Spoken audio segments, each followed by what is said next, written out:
You're watching WRDE Coast TV. Good Friday morning, Delmarva. I'm Nicole Idenado. Thanks for joining us on WRDE Today, your online local news update.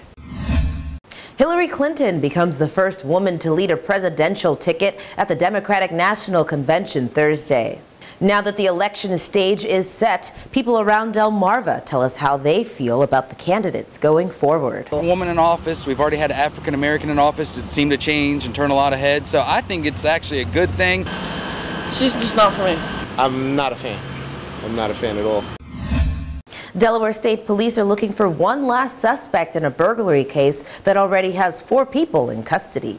Police say these 4 people are connected to a string of burglaries that involved breaking into several hardware stores to steal chainsaws. Investigators say the burglaries happened over 5 days this month, targeting stores from Seaford to Dover. Police are still looking for 24-year-old Mighty's Gibbs from Harrington.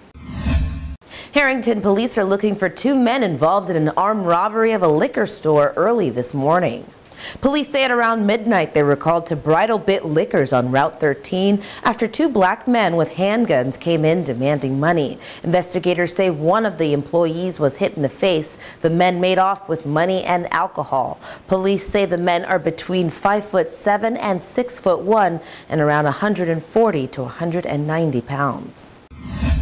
Well, storms and algae put the annual Nanticoke River wade-in on hold Thursday morning, but a new survey says the water is just fine. At Trap Pond State Park in Laurel, the Nanticoke Watershed Alliance says the river's water quality gets a B in its annual report. The alliance teamed up with the Purdue Foundation to raise $30,000. The money will go to maintaining water quality for the creeks. Another funnel cloud forms this week as thunderstorms hit the peninsula. This time it's Trap in Talbot County. A photo posted by Delmar Weather caught the sight Thursday afternoon. And it's time to highlight WRDE's Person of the Day, Brian Derrickson. When you see Brian, tell him to have a great day and a great weekend.